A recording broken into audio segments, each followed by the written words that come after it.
બોચાસણના કાશીદાસ ઘણા કાળથી ભગવાનની સાથે ને સાથે છે વડતાલમાં.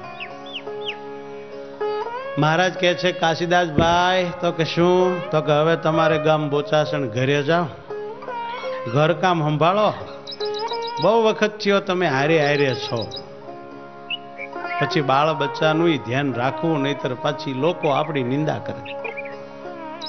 મહારાજ ઘરે નથી જવું. કેમ? હજી થોડુંક કામ છે. શું? મારા સંબંધી છે ચાંગા ગામે. તે શું સંબંધી મળવા જવું? ના ના મહારાજ, તમને લઈ જઈશ તે ઠામે. શું કામ? સગા સહુને તમારું જ્ઞાન દેવાનું ધાર્યું છે ભગવાન. એ બધાને તમારી ઓળખાણ થાય એવી હૃદયમાં આશા છે.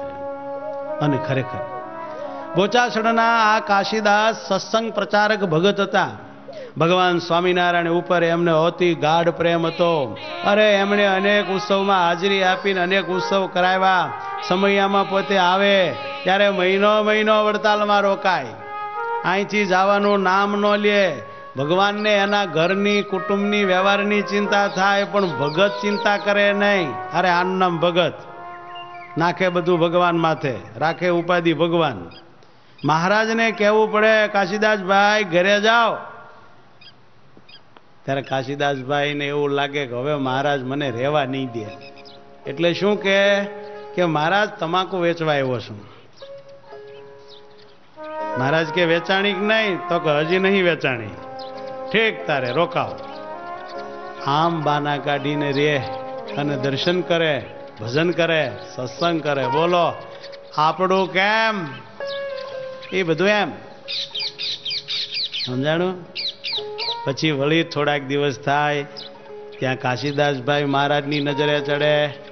કાશીદાસભાઈ કે હા મહારાજ, હજી તમાકુ નથી વેચાણી? મહારાજ વેચાઈ તો ગઈ. તો પછી હજી કેમ રોકાણા છો? મહારાજ ઉઘરાણી બાકી. ઉઘરાણી પછે પછી ઘરે જાય. આમ રોકાય, મહારાજની સાથે સમાગમ કરે છે. આવા ભગતો લાખો વંદન. એમને પ્રાર્થના કરીએ તમારા જેવા ગુણ અમને દેજો. આમ સેવા, સત્સંગ અને દર્શનનો લોભ રાખી મહારાજની હારે ને હારે કાશીદાસભાઈ રહેતા.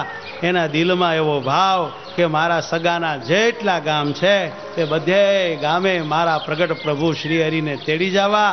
એ મારા હગાવાલાઓનું એ મારે કલ્યાણ કરવું, ભલું કરવું. એમને આ ભગવાન ઓળખાશે, આ સાધુ ઓળખાશે, એમનો બોધ માનશે, ભલું થાય. આવી ભાવના હવનું કલ્યાણ કરવાની. કાશીદાસભાઈએ પોતાના સગાવાલાના ચરોતરના પાટીદાર અમીનોના ગામમાં 22 ગામમાં મહારાજને સાથે લઈ જઈ તેડીને સત્સંગ કરાવ્યો. કેટલા ગામમાં? આપણે 2 માં જ કરાવીએ. 22 ગામમાં સંતોને મહારાજને લઈ જઈ અને સત્સંગ કરાવ્યો. પોતાના ખર્ચે બધું કરે.